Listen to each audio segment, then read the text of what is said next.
Crianças, voltamos com a quarta parte do nosso vídeo falando sobre a aplicação do direito penal no espaço. Lembrando, senhores, que nesta quinta-feira, amanhã, a popular amanhã, entre as 19 e as 22 horas, bem como na sexta-feira, popular depois de amanhã, estarei disponível para esclarecer eventuais dúvidas relacionadas a este conteúdo aos senhores. Então, as turmas aí do segundo B e segundo C, que respectivamente têm aulas às quintas e sextas-feiras de direito penal, poderão dedicar um tempo para que eu possa estar esclarecendo suas eventuais dúvidas. O pessoal do segundo A, que tem aulas de direito penal às terças-feiras, podem, eventualmente, aqueles que já assistirem o vídeo,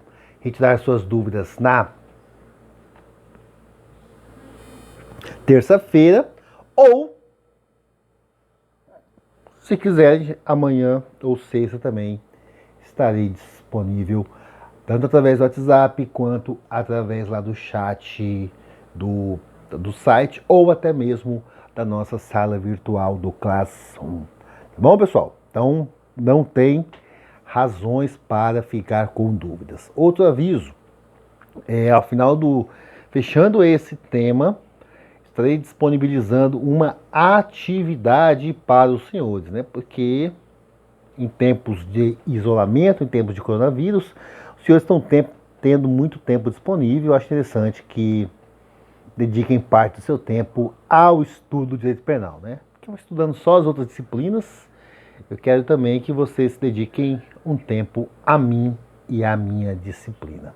Combinado, senhores? Então, vamos voltar a falar agora de extraterritorialidade. Agora, estamos falando da situação onde essa extraterritorialidade ela é condicionada. Então, quando se fala que a extraterritorialidade é condicionada, estou dizendo o seguinte, que para que o direito penal brasileiro venha a ser aplicado além dos limites do nosso ordenamento ou situações inversas, necessário se faz que alguns requisitos sejam preenchidos. Mas primeiro, antes de saber quais são os requisitos, vamos verificar em quais situações aplica-se a denominada extraterritorialidade condicionada. Olha só, quando estamos diante de um crime que por tratado ou convenção o Brasil se obrigou a reprimir com base no princípio da justiça universal. Então, nesses casos, não importa aonde o ilícito penal ocorreu. Não importa, certo? Com base no princípio da justiça universal, ele precisa ser punido. E se ninguém, porventura, estiver punindo esse crime, se o agente causador desse ilícito, o indivíduo que praticou esse ilícito, estiver dentro do nosso território, ou ainda, em outras situações, que ele esteja fora do nosso território, e aí isso vai ser definido de acordo com leis processuais, né? Mas se ele estiver dentro do nosso território e o crime foi praticado fora do país, mas o Brasil se obrigou a punir aquele crime através de um tratado ou de uma convenção internacional, o Brasil vai aplicar a lei penal com base no princípio da justiça universal. Ok? Uma outra situação, e esse é mais comum, né? O indivíduo que torce para aquele time que tem estádio lá em São Paulo, não, o estádio fica na zona leste de São Paulo, lá. Não vou falar que é lá em Itaquera, não, que senão vocês já vão saber qual é o time. Mas muito bem, sem mencionar nome de time, eu vou falar do Zé da Fiel. O Zé da Fiel, ele sai do Brasil e pratica um ilícito lá na Indonésia e retorna para o Brasil. E aí, esse ilícito a prática desse ilícito chega ao conhecimento das autoridades brasileiras. Esse indivíduo, então, poderá e deverá ser processado e julgado e punido, claro, pela prática desse ilícito, considerando o princípio da personalidade ativa. Então, esse indivíduo, esse agente é brasileiro, praticou um ilícito fora do país, ele está sujeito à aplicação da norma penal brasileira. Uma outra situação, senhores, olha só. Praticados em aeronaves ou embarcações brasileiras mercantes ou de propriedade privada, quando em territórios estrangeiros e aí não sejam julgados. Nesse caso, aplica-se o princípio da representação. Olha só, vamos entender. A regra quanto a aeronaves e embarcações, se ela é de propriedade pública e está em missão oficial, independentemente do local onde ocorreu o crime, já falamos disso, aplicar-se-á a norma brasileira, certo? Muito bem. Agora, se trata-se de uma aeronave ou embarcação de propriedade privada, certo? Aplicar-se-á a lei brasileira se ele for cometido em território estrangeiro, se lá não forem julgados. Aplica-se nesse caso o princípio da representação e nós vamos observar quais são as condições que devem ser observadas para que essas alíneas A, B e C, que fazem parte do inciso 2 do artigo 7º, possam efetivamente vir a produzir efeitos. Então, veja bem, são 7 as condições e as condições estão descritas no parágrafo 2º.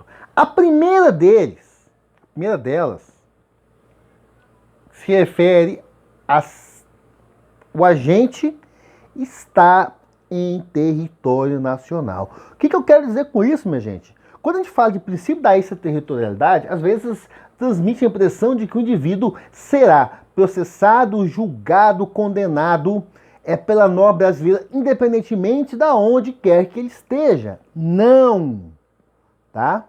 Não. Quando se fala de extraterritorialidade condicionada, ela fica condicionada a quê? Primeira coisa, ao indivíduo adentrar em território nacional, para que a gente possa, aí sim, executar a persecução penal em desfavor desse indivíduo. Segundo elemento, ser o fato punível também no país em que foi praticado. Então, a extraterritorialidade condicionada, tem que observar isso. Então, o indivíduo, além de adentrar o território brasileiro, vamos supor, o brasileiro praticou uma conduta de assédio sexual, que nós consideramos ela como assédio sexual aqui no nosso país. Ele pratica lá e chega pra gente aqui, para as autoridades brasileiras, a informação desse ilícito. E ele adentra o território nacional.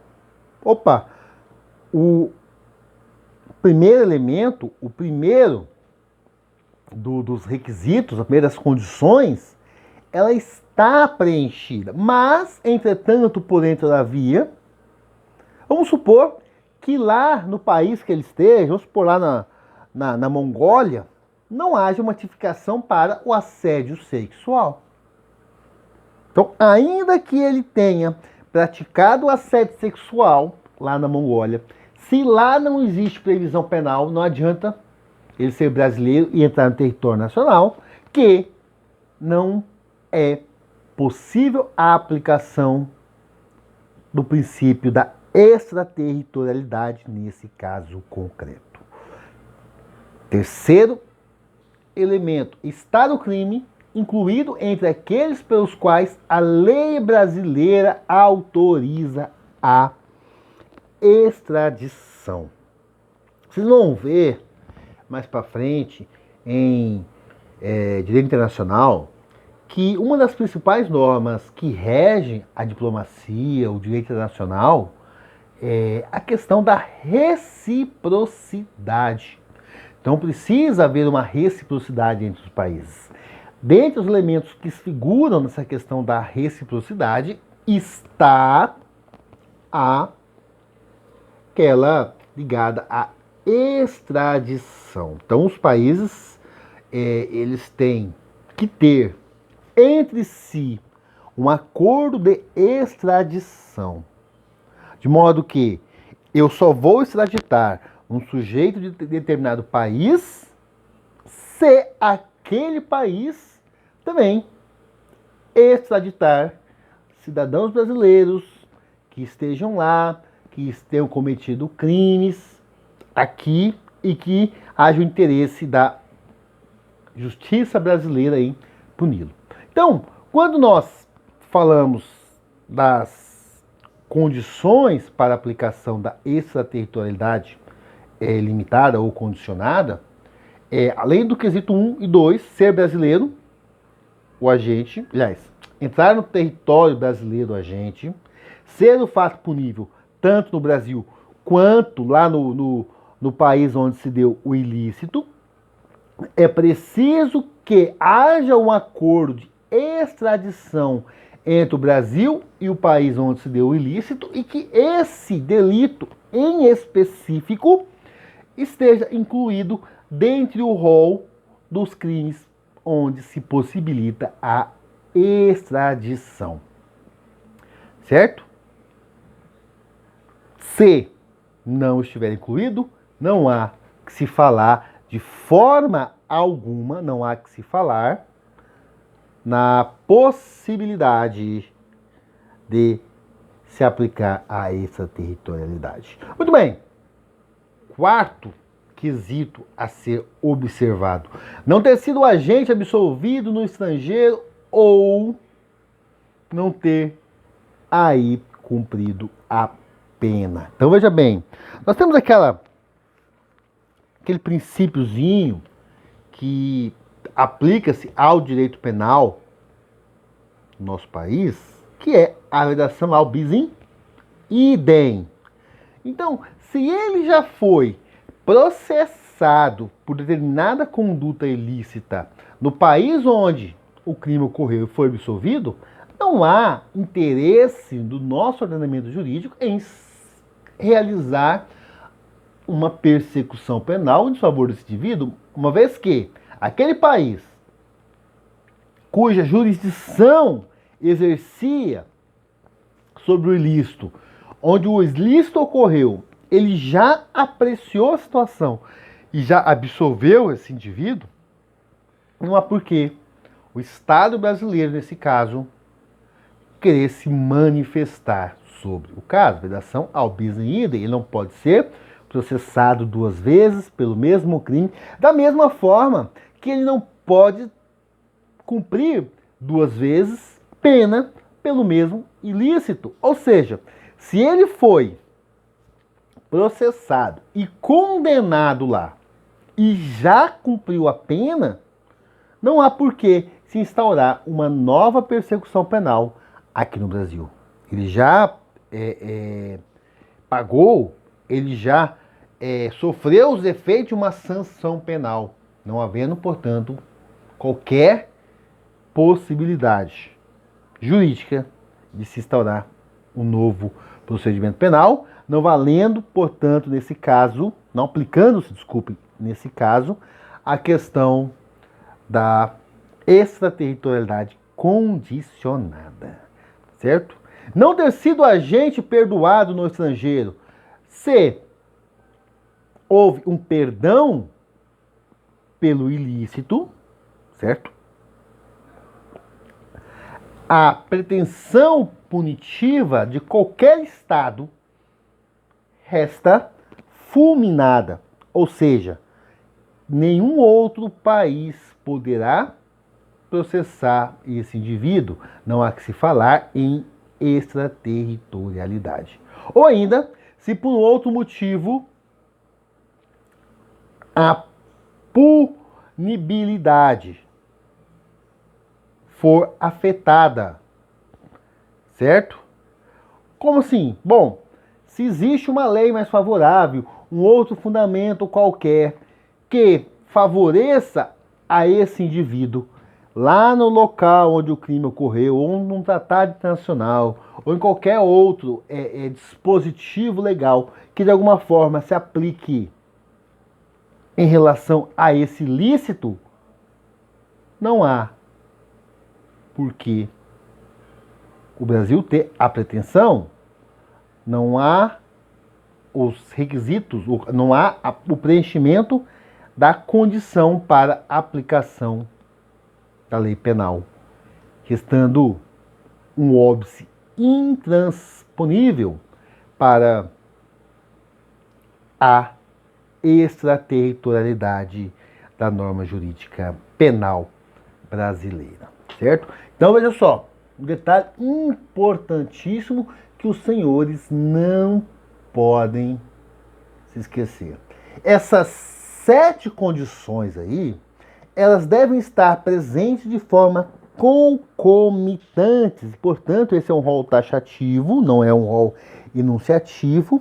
Se uma dessas condições estiver ausente, certo? Ou seja, se no caso concreto ele não se adequar a quaisquer desses requisitos, qualquer dessas condições, não existe possibilidade da aplicação da lei penal brasileira, além dos limites da territorialidade. Ou seja, a extraterritorialidade condicionada, ela necessita obrigatoriamente que todos os requisitos do parágrafo 2º do artigo 7º, lá no inciso 2º, sejam preenchidos. Certo, senhores? Vamos lá. Extraterritorialidade hipercondicionada, ou seja, mais do que condicionada. Olha só. Nesse caso, eu tenho que preencher todos os requisitos do anterior e mais esses requisitos previstos aí no parágrafo 3º. Somente a extraterritorialidade hipercondicionada, então, precisa que sejam preenchidos 9 requisitos, 9 condições, 7 do dispositivo anterior e mais 2 desse dispositivo aqui. Então vamos lá. A lei brasileira aplica-se também ao crime cometido por estrangeiro, contra brasileiro, fora do Brasil, certo? Se não foi pedida ou negada a extradição. Então, olha só, o estrangeiro pratica um crime contra brasileiro. Aí esse estrangeiro, ele entra no território nacional. Esse fato é punível tanto aqui quanto lá. Esse crime está incluído entre aqueles presentes no tratado de extradição. Ele não foi processado nem julgado lá. Não há então que se falar em absolvição, nem cumprimento de pena. Não há que se falar em perdão. E além disso, ele precisa também que haja um pronunciamento específico quanto à questão da extradição. Precisa o quê? Que o país aonde se deu o ilícito, o país lá de origem dele, ou o país onde se deu o ilícito, tenha, de alguma forma, solicitado a extradição. E que negar essa extradição, ou que ela, caso ela não tenha sido pedido, uma requisição do ministro da Justiça. Então veja bem, houve lá o ilícito. O país estrangeiro não se manifestou, não pediu extradição. Só corrigir aqui, ele não pediu extradição. Ou, se ele pediu, a extradição foi negada. E precisa haver uma manifestação oficial do ministro da Justiça requerendo que esse ilícito venha a ser apurado, processado e julgado aqui no nosso ordenamento, no nosso país. Então, essa é a extraterritorialidade hipercondicionada. Então, vamos lá, para a gente poder fechar. A extraterritorialidade, ela pode ser incondicionada ou irrestrita ou ilimitada, cada autor fala de uma forma, é aquela que aplica-se independentemente do preenchimento de qualquer condição específica.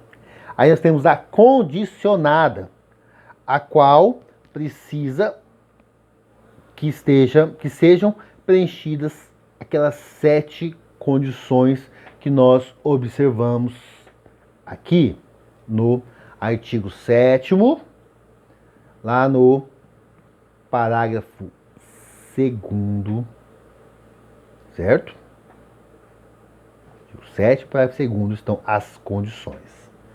E no artigo 7º, parágrafo 3º, nós temos os elementos que servem como requisitos ou como condições para que se aplique a extraterritorialidade, classificada como hipercondicionada. Tá certo, meus senhores? Então, com isso, nós fechamos o tema aplicação da lei penal no espaço e aplicação da lei penal no tempo. Senhores acadêmicos, esse tema é um tema que costuma diuturnamente cair em provas de concursos, provas de OAB e também em provas DA1, DA3. Então, por favor, dê uma assistida com carinho nesses vídeos. Por favor, as eventuais dúvidas me procurem para que eu possa esclarecê-las. Dê uma olhada no material que eu disponibilizei para vocês também. E estou à disposição dos senhores. Tenham uma boa noite e se cuidem, fiquem em casa e estejam todos com o pensamento positivo para que possamos vencer esse período e em breve retornar à nossa rotina. Um grande abraço, fique com Deus. Fui!